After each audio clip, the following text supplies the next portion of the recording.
Bonjour et bienvenue dans le troisième épisode du tutoriel Symfony 2. Alors, rappelez-vous, la dernière fois, on avait vu pas mal de choses. J'espère que depuis vous êtes entraînés, comme je vous l'avais demandé. Je vais pas être votre professeur, mais vraiment assimiler cette notion de après chaque tutoriel, je vais essayer donc de m'exercer, de modifier deux trois trucs, etc. Ça va vraiment vous aider à comprendre la suite et aller beaucoup plus vite, à acquérir une certaine logique. Alors, la dernière fois, on s'est arrêté sur notre petit pardon, bundle e-commerce, voilà, avec le petit tableau qui était retourné avec nom, prénom, nom tonton qui était défini dans la méthode, etc., qui était ensuite appelé donc dans la vue. Alors, si vous entraînez, normalement, ça vous pose plus de problème. Si c'est pas le cas, donc je vous conseille de vous rentraîner. Et maintenant, on va se consacrer aujourd'hui, dans ce tutoriel, au langage Twig. Alors, le langage Twig, comme vous pouvez le voir, donc j'étais sur la documentation. Sachez que je ne connais pas tout par cœur, puisque d'une part, il y a des mises à jour, il y a toujours des mises à jour, et d'une autre part, je n'ai pas tout utilisé, parce qu'il y a des choses qui n'ont pas encore été utiles. Mais je vais vous montrer donc dans cet épisode donc les choses utiles dans lesquelles, qui sont vraiment incontournables et que vous devez savoir pour que vous puissiez vous entraîner et pour qu'après on puisse avancer dans notre projet d'e-commerce. Alors, je vous donne rendez-vous sur l'URL suivante, donc twig.sensiolabs.org/documentation. Et je vous conseille de feuilleter un petit peu la documentation après avoir vu ce tutoriel. Voilà. Nous, qu'est-ce qu'on a vu pour l'instant sur Twig? On a vu comment on déclarait des jolies petites variables. Maintenant, ce qu'on n'a pas vu, c'était comment on définissait des variables dans la vue, par exemple. Puisque vous doutez bien que là, c'est notre vue, mais on peut aussi passer des variables. C'est là la puissance de Twig, en fait. Voilà, on va y arriver. Alors, pour définir des variables, c'est tout simplement un collab pourcentage, pour dire je vais faire une action, set, pour dire je déclare la variable, tata, voilà, et on va lui dire, donc la tata, hop, on ferme, la tata, on va appeler ça, hop, Françoise, voilà, la tata Françoise. Alors, on a déclaré une variable, tata, qui contient Françoise. Alors, si on actualise, il va strictement rien se passer, mais sachez que dans votre vue, il y a une variable qui est déclarée, qui s'appelle tata, et à tout moment, on peut l'appeler.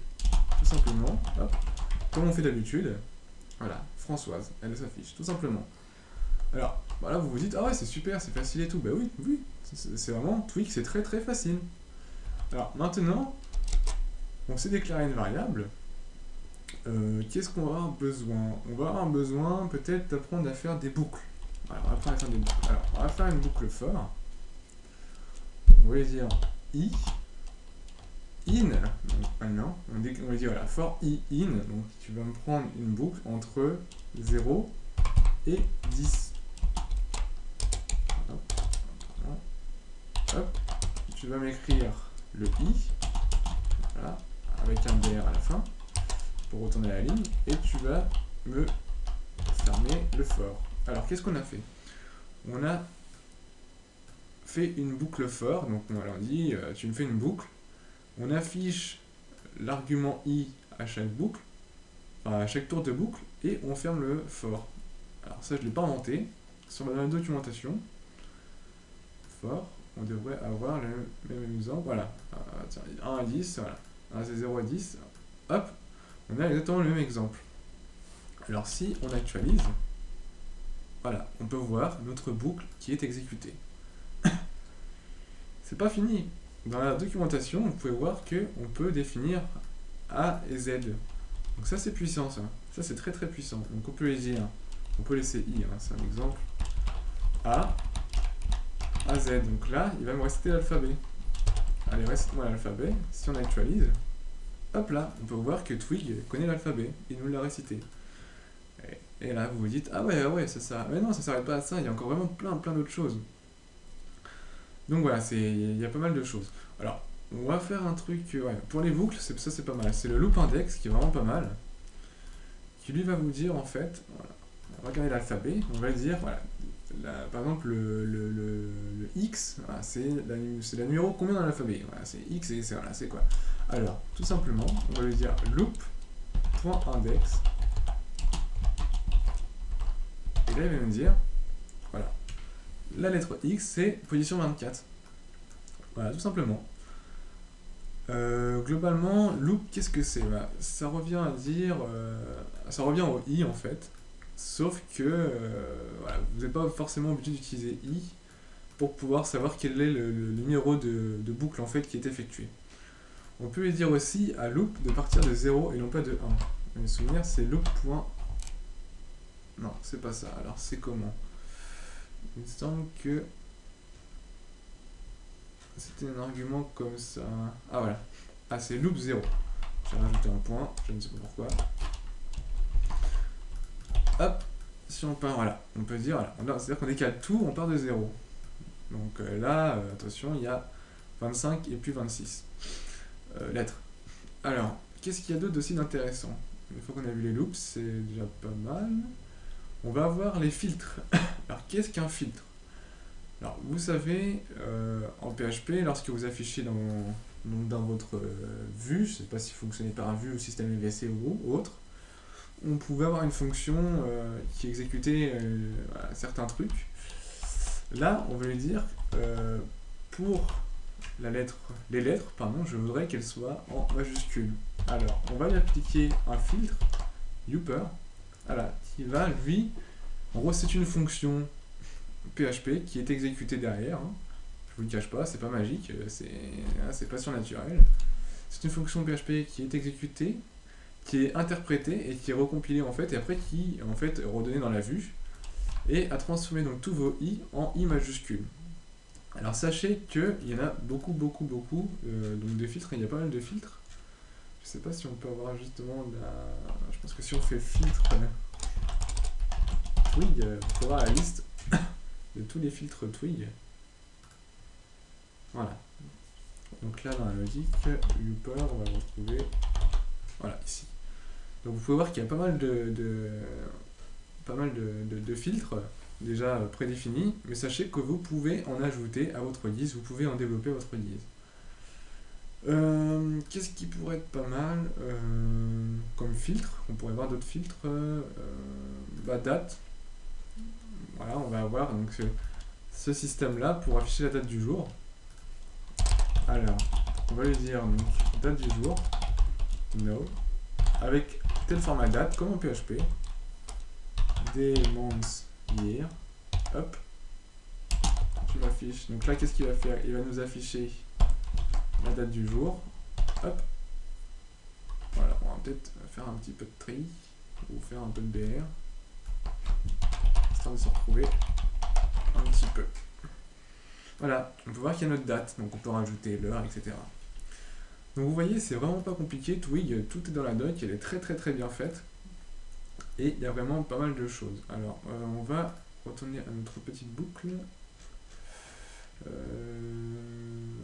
Voilà, faire designer. Voilà, notre petite boucle. Alors, qu'est-ce qu'on pourrait avoir d'autre d'intéressant? Alors, ce qu'on va faire, c'est qu'on va définir un tableau dans notre méthode et on va la parcourir. Voilà, comme ça, vous allez apprendre à parcourir un tableau qui provient de votre méthode. Alors, tonton, on va lui rajouter un petit S et on va lui dire que c'est un tableau. Voilà. Et donc, les tontons, ils sont gentils, mais on va en ajouter. Alors, on va avoir tonton, tonton 1, voilà, tonton 2 et tonton 3. Voilà. On va renvoyer tonton, hop, on va supprimer, on va les laisser, comme ça il n'y aura pas de problème. Voilà. Donc là, qu'est-ce qu'on a fait? On a déclaré justement un tableau avec 3 tontons dedans. Maintenant, on va virer tout ça, hop, si vous faites... Ah, si vous faites... Oh, on va voir le tableau tonton. Donc si on fait ça, vous allez voir un joli petit message d'erreur. Voilà, qui vous dit que... Ah, tonton Icarnès, parce que c'est les tontons. Voilà, qui vous dit qu'en gros, c'est un tableau et non pas un string. Voilà, donc il faut soit le convertir en string, soit parcourir le tableau. Alors nous, on va parcourir le tableau. Pour parcourir le tableau, vu qu'on a vu la boucle for, ça doit pas vous êtes inconnu. On va dire for tonton, in tonton, avec un S. Donc là, on lui dit de parcourir tous les tontons. On lui dit de parcourir tous les tontons et de nous donner que le tonton qu'on veut. Enfin, de nous lister le tonton. Alors là, on va lui dire, hop, tu m'affiches un tonton par un tonton. Hop. Et là, le réflexe, for. On ferme la boucle. Et là, il va nous lister la liste des tontons. Tonton 1, tonton 2, tonton 3. Alors, pourquoi je vous montre ça? Tout simplement parce que lorsqu'on va utiliser la base de données, qu'on va faire une requête et qu'on va on va récupérer des arguments de la base de données, ça va être exactement la même chose. On va récupérer un tableau qu'on va passer à la vue, et dans la vue, on va la parcourir. Donc maintenant, vous savez faire ça, il ne vous manque plus qu'à faire appel à la base de données.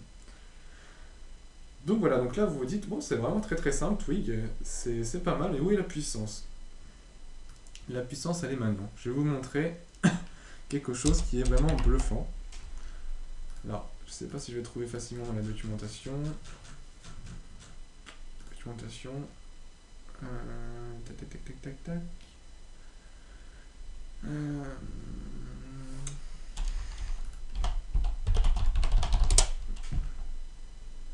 Hop, voilà. C'est là la puissance. La puissance des blocs et des extends. Alors là, ça c'est la puissance. Alors, on a notre vue de notre bundle qui est affichée. Voilà, qui est ici. On va la délimiter par des underscores comme ça. Hop. Maintenant, cette vue-là, bah, j'aimerais bien qu'elle soit dans un espèce de layout en fait, on va dire. Alors, comme ça, hop, dans un layout avec un header et un footer. On va pas l'appeler dans chaque rendu de bundle, dans chaque vue. Non, on va pas faire ça. On va pouvoir étendre cette vue d'une autre vue. Alors là, vous vous dites mystère. Alors souvenez-vous tout à l'heure, dans le premier tutoriel, je vous ai dit, ici, c'est les layouts, ou les layouts de votre projet. Alors là, on a la base.html.twig. On voit le id, on voit le body. Alors, on va définir ici, dans le body, header, et ici, footer. Voilà. Et on voit qu'ici, il y a un espèce de bloc body and bloc JavaScript and bloc. Alors, qu'est-ce que c'est que ça? On va faire ça comme ça, c'est plus propre. Vous allez voir comment ça fonctionne les blocs. Alors, pour pouvoir accéder aux blocs, il faut dire que notre vue, donc de notre bundle, va étendre de la base.html.twig. Alors, la base.html.twig, comme elle est à la racine du projet, on lui fait 2 points, 2 points. C'est pour lui dire, va dans app ressources. Et là, on va lui dire de faire appel à base.html.twig, extend base.html.twig, pardon. Et ici, on va lui dire que ça appartient au bloc body. Et ici, on va fermer le bloc body. Bloc. Voilà. Alors, si vous suivez la logique, cette instruction-là va dire qu'on étend de ce layout-là. Dans ce layout-là, on a défini une sorte de bloc vide, voilà, qui est body. Et avec ce template-là, on lui dit, bah, le body, la structure, le bloc body qui est vide, tu me le complètes par ce bloc-là. Tout simplement. En gros, on emboîte, on joue Lego. Si on actualise, voilà. Qu'est-ce que j'ai fait? Alors, c'est pas très... On va refaire des petits... pour vous montrer. fait bien appel à cette vue. Hop, hop, hop, voilà. Bon, c'est pas vraiment ce que je voulais faire. Hop, voilà, si j'oublie ça, voilà, si je fais ça, ça devrait être un petit peu mieux. Ouais, ça ressemble à quelque chose. Là, on va virer ça. Voilà. Voilà. Donc là, on a notre structure qui est prédéfinie. Alors, vous pouvez voir que dans le fichier index.html.twig, j'ai nullement header ni footer. Mais par contre, j'ai un extend et un body. Alors, on joue Lego. Notre block body, on l'assemble avec ce block body là. Et vu que ça extend de la base twig, on a accès au block body. Tout simplement. Et là, vous vous dites c'est génial. Bah oui, c'est génial puisqu'on peut faire ça partout. On peut définir des blocs de partout et les donner. Enfin, en gros, on peut définir d'autres blocs. C'est ce qu'on va faire ici. On va faire un bloc navigation. Et on va pouvoir compléter la navigation partout où on a envie. C'est-à-dire qu'on pourra changer en fonction de notre bundle ou notre vue la navigation. Donc là, on le laisse vide puisqu'il va être complété. Et là, on lui dit complète-moi le bloc navigation avec la navigation suivante. UL, hop, UL, ELI, href, hop, on n'a rien pour l'instant, XX, et ici, alors on va faire hop, plusieurs fois, voilà, on va fermer. Alors qu'est-ce qu'on a fait? On a simplement redéclaré un autre bloc et on l'a recomplété. Donc on a dit voilà, tu me complètes le bloc qui est vide. Donc là, on devrait avoir une jolie navigation qui apparaît. Sauf que là, on n'a pas... Qu'est-ce qu'il dit là? Alors sur la base, ici, j'ai pas fermé le bloc. Voilà, ici. J'ai oublié un peu là. Hop. Voilà, donc là, vous pouvez voir qu'on a une jolie navigation. Et les blocs, on peut en créer à l'infini. Et là, vous vous dites, ok, c'est des sortes d'include. Mais non, c'est quand même beaucoup plus puissant qu'une include. Enfin, moi, je trouve, pour ma part. Donc, vous pouvez faire voilà, étendre des templates et faire des blocs. Et vous pouvez aussi faire des includes. Donc, on peut aussi inclure des autres fichiers Twig. On n'a qu'à voir ça, vite fait bien fait, on va dire. On va créer un nouveau fichier HTML. On va l'appeler include, juste pour vous montrer comment ça fonctionne. .html. Hop. On va changer l'extension, puisque c'est du Twig. C'est une convention, hein, c'est vraiment une convention. Donc, include.html.twig, on va lui dire qu'ici, on va dire je suis du Twig. Voilà. Et moi, je voudrais qu'après ma navigation, voilà, je voudrais inclure mon fichier include. Donc on va lui dire ici include e-commerce bundle deux points. On va directement dans le dossier view default deux points index.html.twig. Voilà. Si on actualise, sauf que je voulais pas inclure. Je voulais inclure. Voilà, celui-ci. Voilà, je suis une include. Alors vous dites, oula, c'était vite. Alors non, ça n'a pas été vite. Alors, on a juste fait une include comme en PHP, sauf que c'est la syntaxe Twig. Au lieu d'inclure dans le bundle e-commerce, donc toujours le nom du bundle, comme on l'a nommé à la création. Lui, ici, que quand c'est une include de fichier Twig, donc obligatoirement c'est dans le dossier view, donc pas besoin de le préciser.